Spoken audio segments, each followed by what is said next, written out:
What is up, Divergent friends? Welcome to another episode of Cognitive Dissonance with Loyal to the Foil, the channel where we look at the insanity surrounding us. And yes, I have some more crazy shit to talk about today. Before we do that, you can still find me on Twitter. I don't know how, but I'm there. So my link is on my YouTube banner. Also, you can find me on DLive, Gab, pilled.net. I have another platform I'll be on soon. I'll be announcing that here shortly.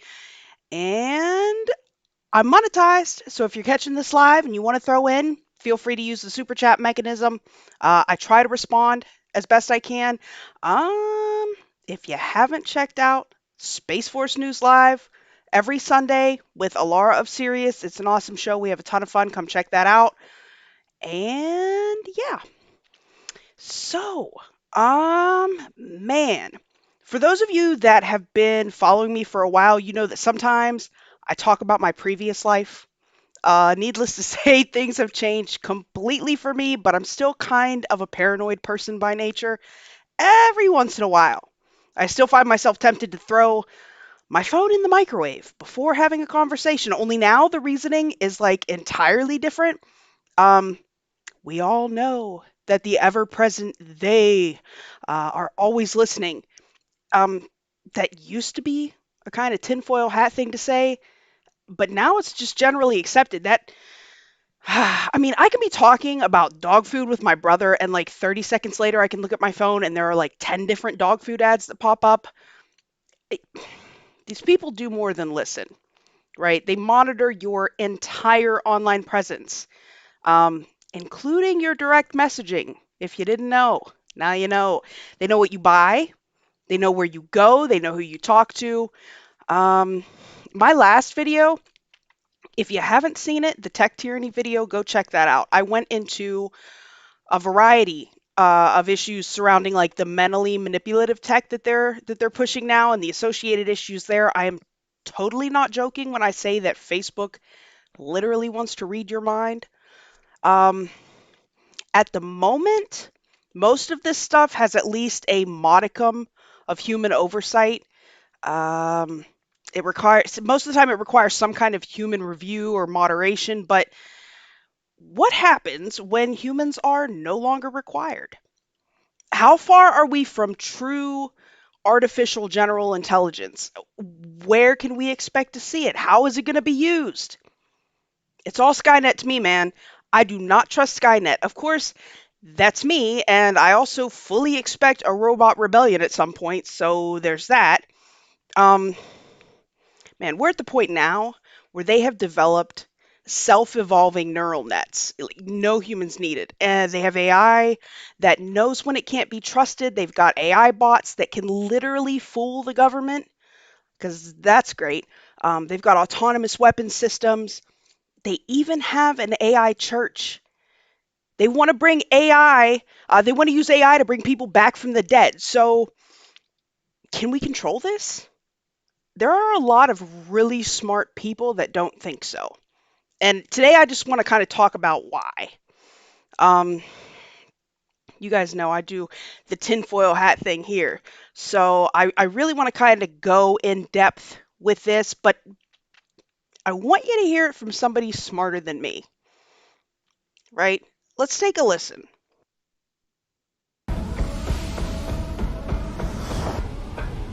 You know, I have exposure to the most cutting edge AI, and I think people should be really concerned about it.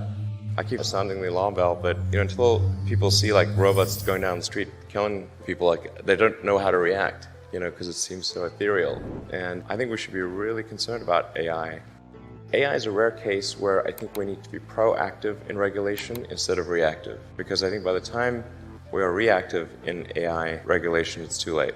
Normally the way regulations are set up is that a whole bunch of bad things happen, there's a public outcry, and then after many years, a regulatory agency is set up to regulate that industry. And there's a bunch of opposition from companies who don't like being told what to do by regulators. Imagine that. Anyway, it takes forever. In the past, it has been bad, but not something which represented a fundamental risk to the existence of civilization. A sudden and unexpected intelligence explosion might take an unprepared human race by surprise. Existential risk from advanced AI is the hypothesis that For those of you that don't know, that was Elon Musk talking. Uh, so I tend to listen. substantial progress in artificial general intelligence could someday result in human extinction or some other unrecoverable global catastrophe. Because that sounds great. The likelihood of this type of scenario is widely debated and hinges in part on differing scenarios for future progress in computer science.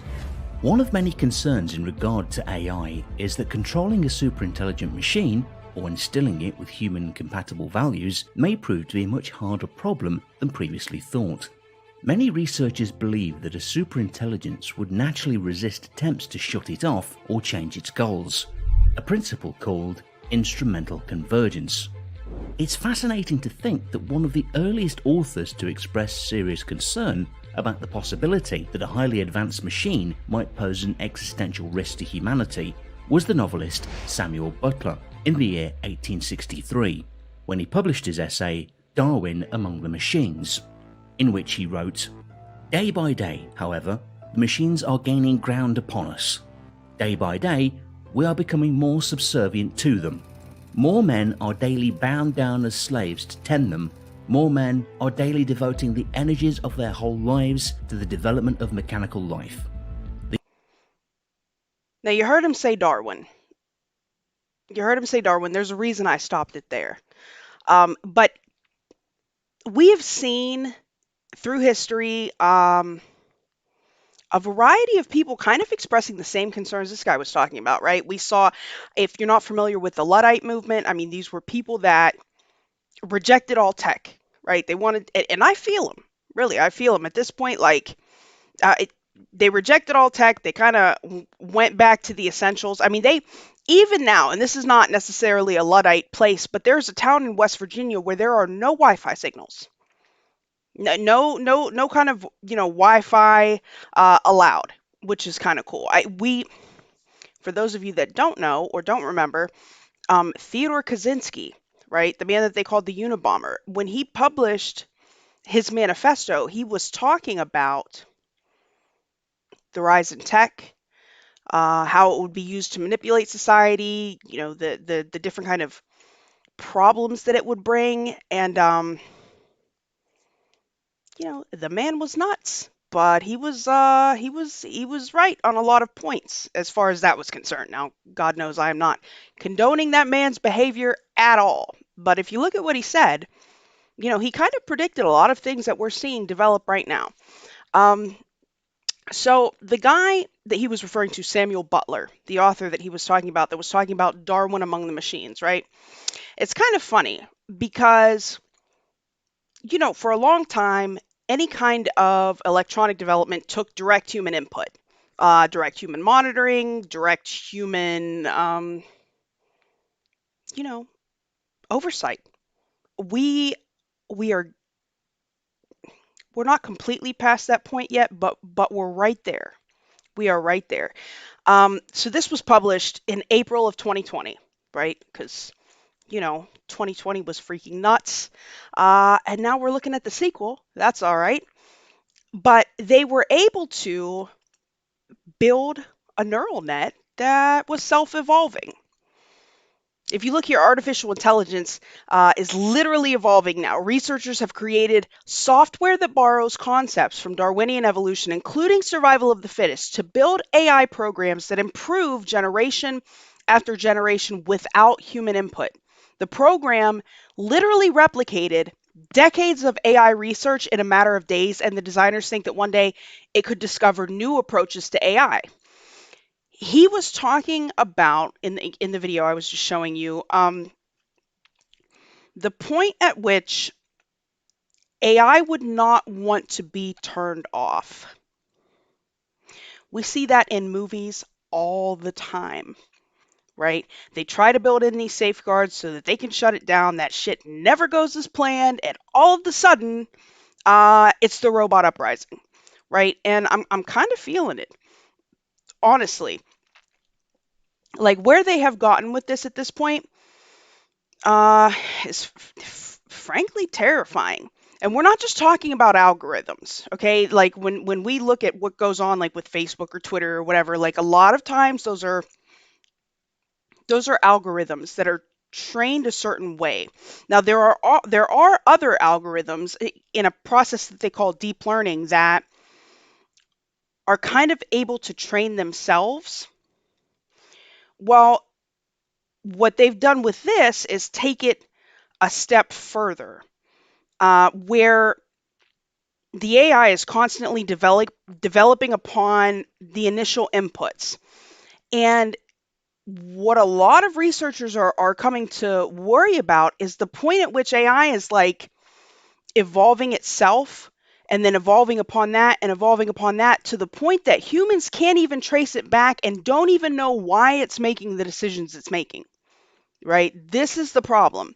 We are we are limited in bandwidth as humans. These things have such reach and such speeds that we can't even keep track a lot of times. And I mean that's freaking terrifying to me, right? Um yeah, that definitely is terrifying to me. So this was interesting, and if you guys watch Space Force News, you know I touched on this in one of the more recent episodes. Now they've got to the point where the AI they say is now smart enough to know when it can't be trusted. What they're really talking about is that it's giving a percentage that its calculations are correct, the percentage of probability that its calculations are correct, and I assume they program it with a certain cutoff, like if its predictions, if the probability of its prediction falls below a certain cutoff point, the AI would send a signal that this is not a reliable result. We see this in statistics too. We look for a percentage of surety in the results that we get. So now they have gotten to this point, right? What happens when the AI realizes that when it hits the cutoff, the program is terminated and it makes the decision not to tell you? What happens when they lie?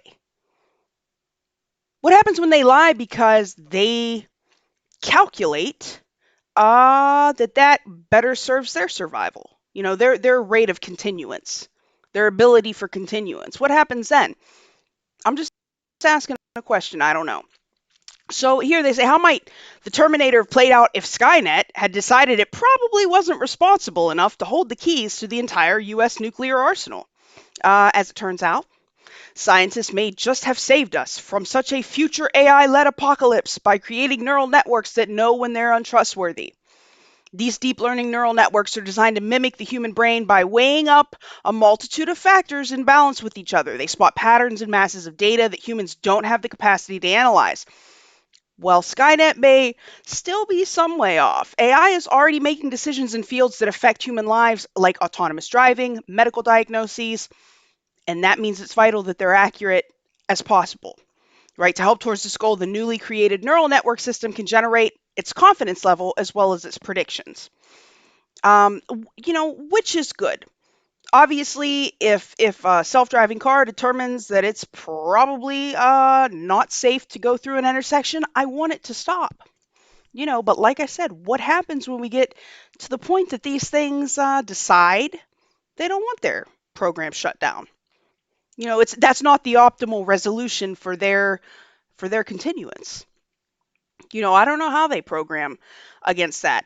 I certainly hope that's something that they are taking into consideration, because it's some of the things that we are seeing develop now are frankly freaking nuts. I ran across this the other day. This is from January 17th of 2021. AI-powered text from this program could fool the government.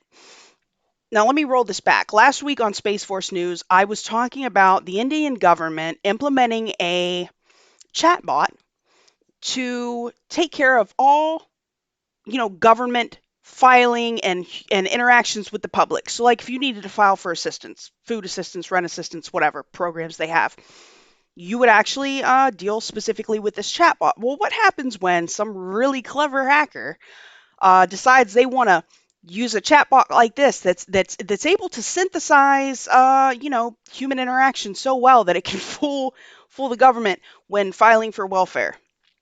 I don't know. I'm just asking a question, but this is kind of cool because they have this program that runs now, and the volunteers themselves could not tell the AI generated comments from those that humans wrote. So in October of 2019, Idaho proposed changing its Medicaid program. The state needed approval from the federal government, which solicited feedback from the public via Medicaid.gov. Roughly 1,000 comments arrived, but half came not from concerned citizens or even internet trolls. Imagine that. I don't know how the hell they get rid of internet trolls. They were generated by artificial intelligence, and a study found that people could not distinguish the real comments from the fake ones. So even when they have this level of human oversight or human moderation with these programs, it's at a point now where sometimes you just don't know. You just don't know. The project was the work of Max Weiss, a tech-savvy medical student at Harvard, but it received little attention at the time. Well, now with AI language systems advancing rapidly, some say that the government and internet companies need to rethink how they solicit, screen feedback to guard against deep fake text manipulation and other AI-powered interference. Imagine that. The ease with which a bot, they say, can generate and submit relevant text that impersonates human speech on government websites is surprising and really important to know, says Latanya Sweeney, a professor at Harvard's Kennedy School, who advised Weiss on how to run the experiment ethically. Sweeney says the problems extend well beyond government services, but it is imperative that public agencies find a solution. AI can drown speech from real humans. She says government websites have to change. Like I said, in India, they are introducing kind of like an Alexa-based chatbot that you will interact with for all of your government needs. This program could really wreak some havoc with that kind of thing. So we know AI is self-evolving. We know that it knows when it can and cannot be trusted. We know that it's able to fool human moderators. So what's next? I mean, where could they go after that, right? Yeah, it gets weirder. It gets freaking weirder. If my computer wants to cooperate. So, oh, look at that. I don't think it likes that I'm talking about it. I'm kidding. So AI literally is being used in some places to replace traditional priests. In this case, this is in Japan. They have built AI Buddhist priests. They they have fully functioning churches there. Here too. I'll get to that in a minute. So they're trying to figure out how welcoming people would be to this idea, right? And God knows, with the COVID nonsense that we're going through right now, I can just see the day when they suggest something like that here. I'm telling you now, I'm not praying to AI Jesus. It's not going to happen, people. Not going to freaking happen. So, in any case, they have developed a Buddhist priest and essentially gave it a cyborg shell. A new priest named Mindar is holding forth at Kodaji, a 400-year-old Buddhist temple in Kyoto, Japan. Like other clergy members, this priest can deliver sermons, move around to interface with worshippers. But Mindar comes with some unusual traits. A body made of aluminum and silicone for starters. Mindar is a robot. We didn't get that from the picture. Designed to look like Canaan, the Buddhist deity of mercy, the $1 million machine is an attempt to reignite people's passion for their faith in a country where religious affiliation is on the decline. That seems to be here too, as far as I can tell. For now, Mindar is not technically AI powered. It recites the Heart Sutra over and over, but they have been developing machine learning capabilities that will enable it to tailor feedback to worshipers' specific spiritual and ethical problems. Just who I want to go to when I don't know what to do about about my niece's behavior. When I need some advice over how to treat somebody that's really irking my soul, right? I don't want to talk to AI Jesus. I just don't. I just don't. They say this robot will never die. It will just keep updating itself and evolving. Now we know they have the tech for that, right? Says Tensho Goto, the temple's chief steward. With AI, we hope it will grow in wisdom to help people overcome even the most difficult troubles. It's changing Buddhism. What happens, right, when this AI decides, like every other Robot Rising movie, that humans are the problem, and it just starts telling people that definitely the answer to whatever your problem is to give yourself the mercy of suicide, huh? What happens when that happens? I'm just curious because I can see that. I can see that, right? Some cultures are more open to religious robots than other. New technologies often make us uncomfortable. Which ones we ultimately accept and which ones we reject is determined by an array of factors ranging from our degree of exposure to the emerging technology to our moral presuppositions.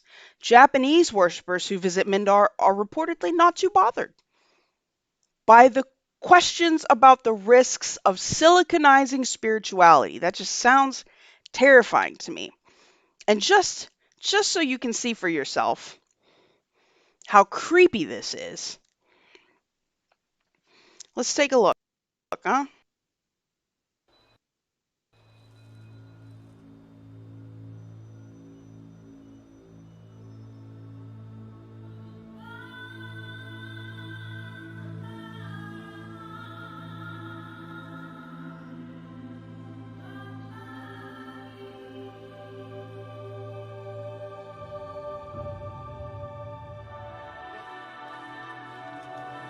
Notice the people are on screens. They're super socially distanced.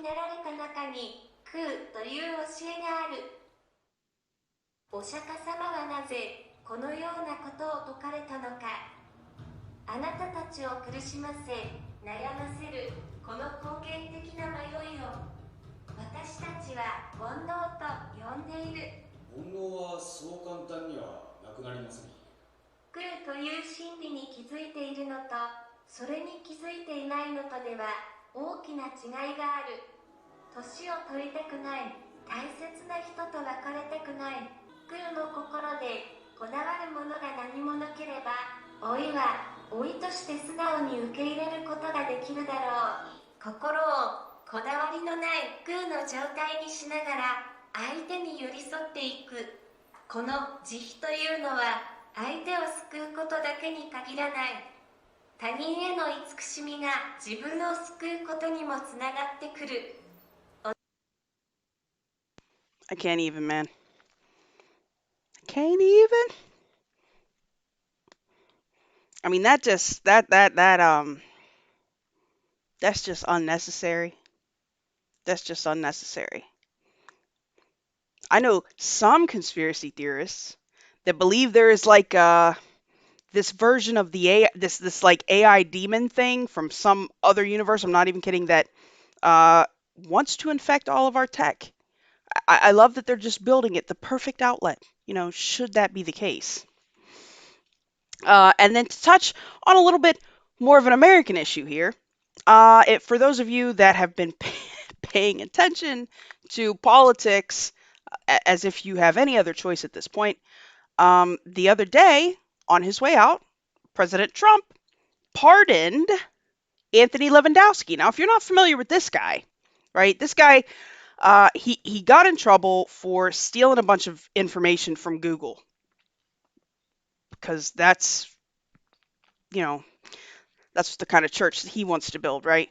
He stole a bunch of information from Google and he got sentenced to, I think, 18 months and a shit ton of money.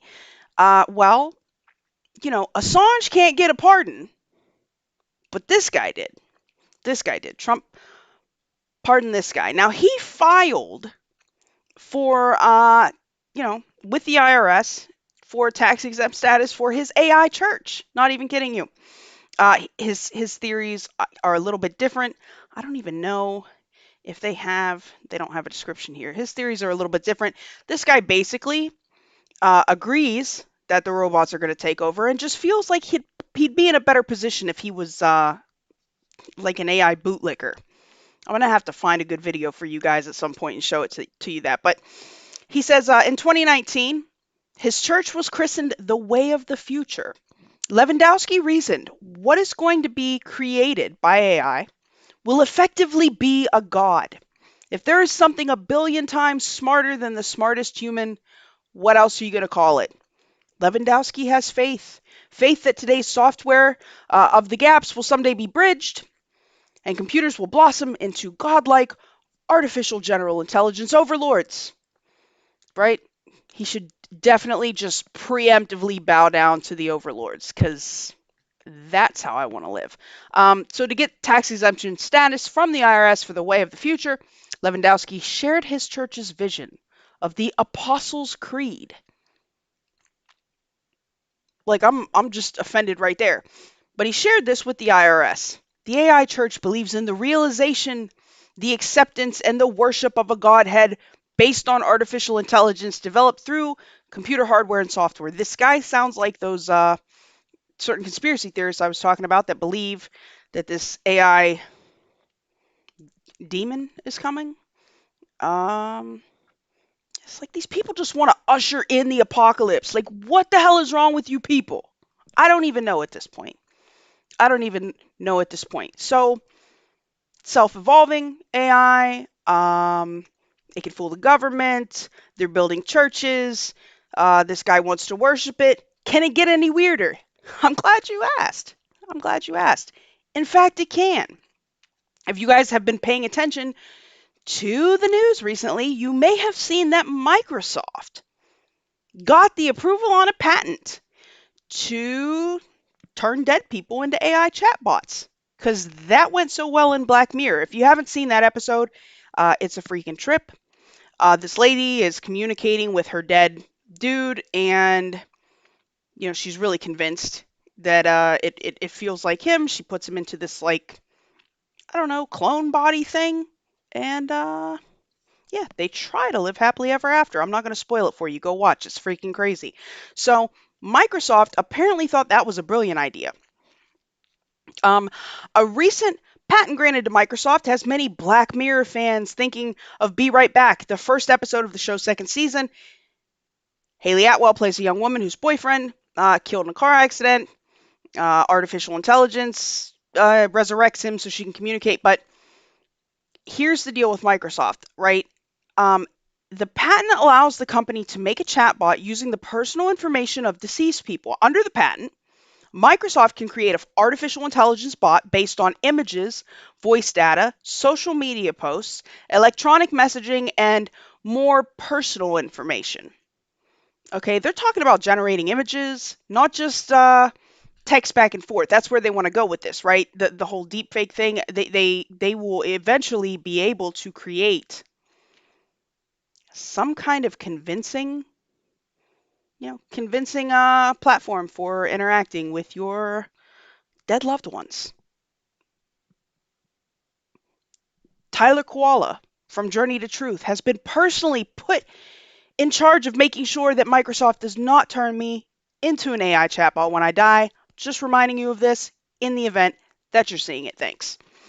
So yeah, it definitely gets weirder. Now, this isn't even talking about the military, right? We haven't even gotten to that point yet. So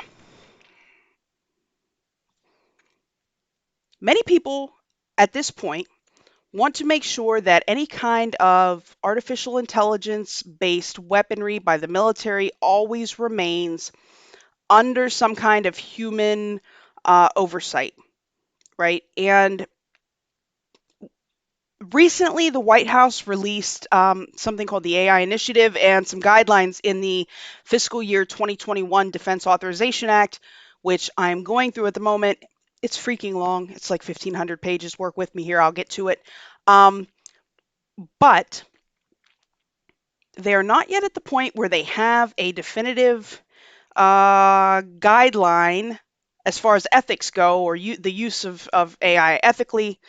Not yet. But what they did do, and I talked about this on Space Force News at one point as well, they, for the first time, had an artificial intelligence co-pilot on a U-2 spy plane. They literally were calling it R2, like R2D2, because that's freaking clever, and it totally makes me accept it. I feel so much better now.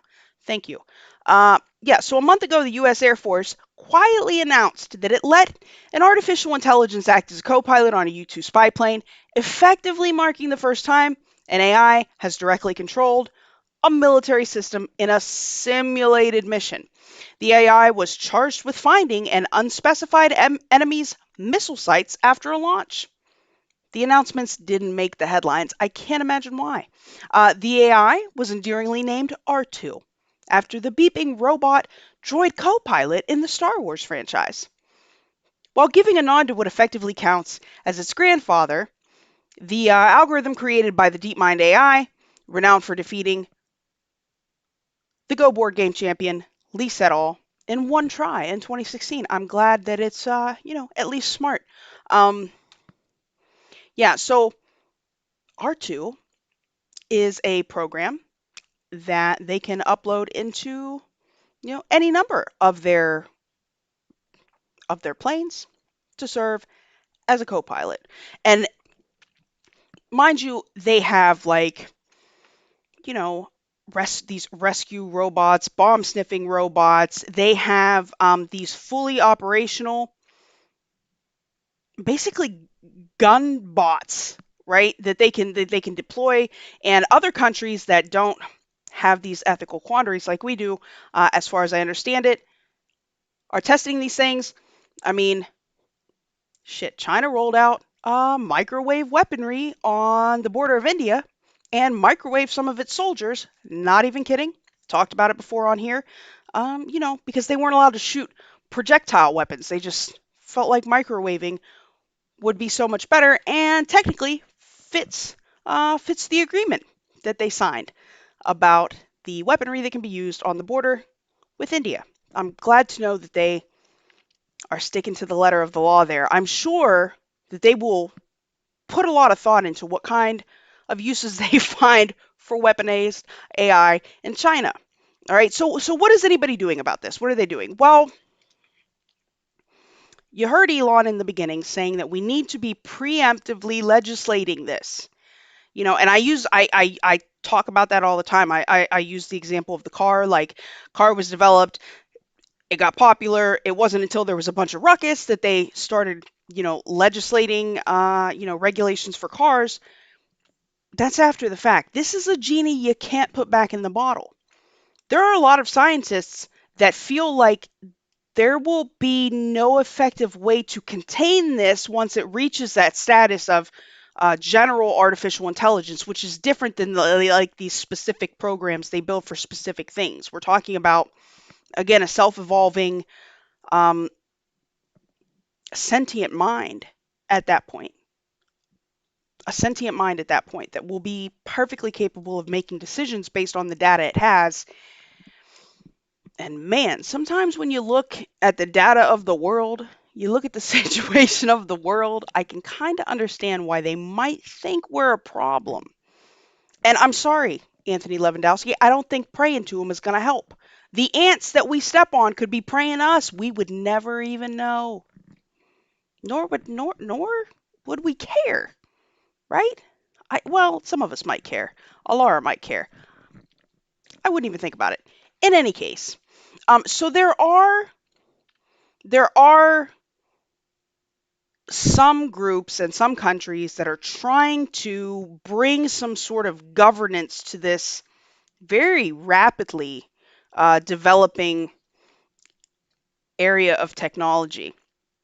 Um, Recently, here in this country, the Office of Management and Budget issued like a guidelines to federal agencies on how they could, on when and how they could regulate the private sector use of AI. Now,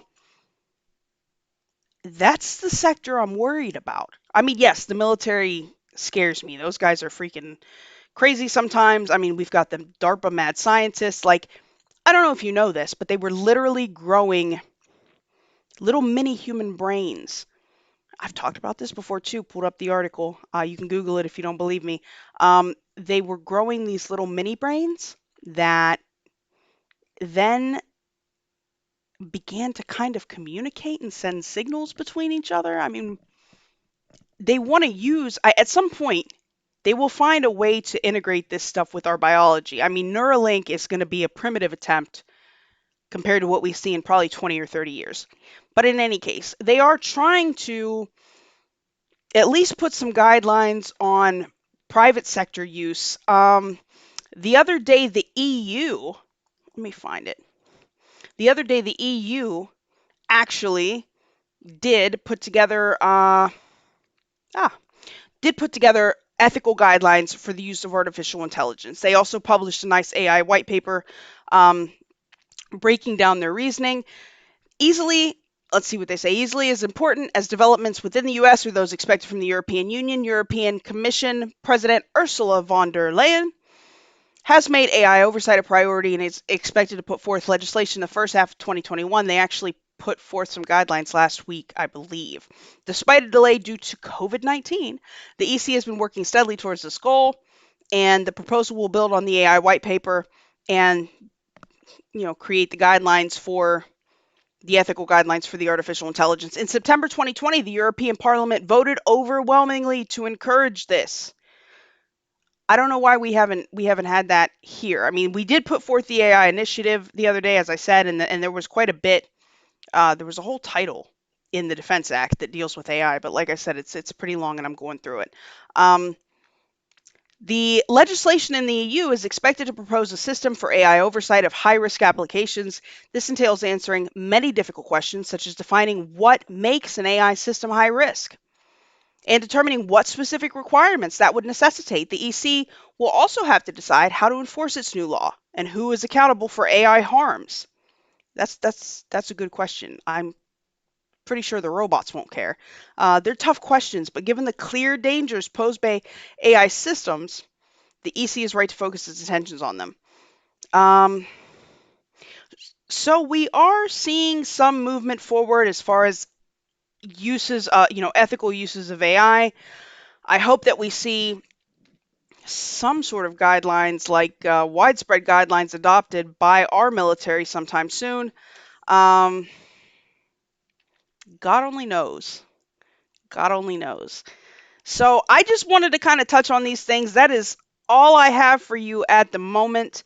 As I said, I have an announcement coming Monday. I will be on some different platforms. I'm going to put a message up on my YouTube channel, so check that out. Please be sure to join us Sunday on YouTube's 1 Foot in 5D with my awesome co-host Alarv series. We've got a lot of crazy news for you this week. Everything from cocaine hippos to what's going on with China. What's going on with China? We saw some crazy stuff the other day with Taiwan, China flying planes into their airspace. It hasn't even been 3 or 4 days under a Biden administration, and China is amping it up. So please be sure to join us for that.